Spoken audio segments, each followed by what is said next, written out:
नमस्कार मैत्रिणींनो, मी प्रियंका, तुम्हा सर्वांची लाडकी. आणि आज मी तुमच्यासाठी मी स्वतः लिहिलेली कविता सादर करणार आहे. माझ्या कवितेचं नाव आहे स्त्री जन्म.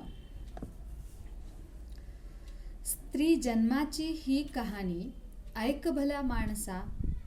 स्त्री जन्माची ही कहाणी ऐक भल्या माणसा. स्वतःचं दुःख विसरून घेते साऱ्याचा कानोसा. स्वतःचं दुःख विसरून घेते साऱ्यांचा कानोसा. आवड निवड कसली तिला सार मुलाबाळाच्या आवडीचं. आवड निवड कसली तिला सार मुलाबाळांच्या आवडीचं. कधीतरी वेळ मिळेल का तिला काही मनासारखं करायला सवडीचं.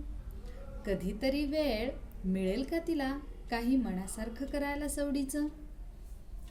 जेवण बनवते तेव्हा आधी विचार साऱ्यांचा. जेवण बनवते तेव्हा आधी विचार साऱ्यांचा. शेवटी घास घेते उरलेल्या अन्नाचा. शेवटी घास घेते उरलेल्या अन्नाचा. सारं काम करून शेवटी जाते ती दमून. सारं काम करून शेवटी जाते ती दमून. पण मुलांसाठीच परत जाते कामात रमून. पण मुलांसाठीच परत जाते कामात रमून.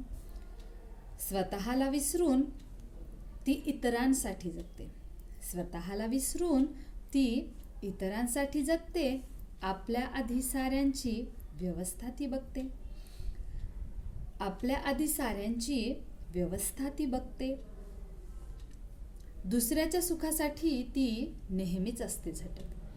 दुसऱ्यांच्या सुखासाठी ती नेहमीच असते झटत. ती काही बोलली तर मात्र कोणालाच नाही पटत.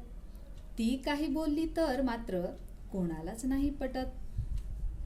साऱ्यांसाठी ती असते वातीसारखी झिजत. साऱ्यांसाठी ती असते वातीसारखी झिजत. स्वतःची स्वप्न मात्र जातात सारीच तिची विझत.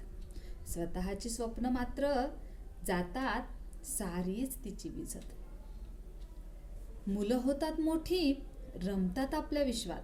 मुलं होतात मोठी रमतात आपल्या विश्वात.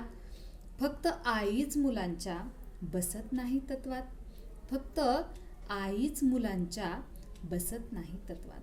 अशी माझी छानशी कविता तुम्हाला कशी वाटली हे कमेंटद्वारे नक्कीच सांगायला विसरू नका. धन्यवाद.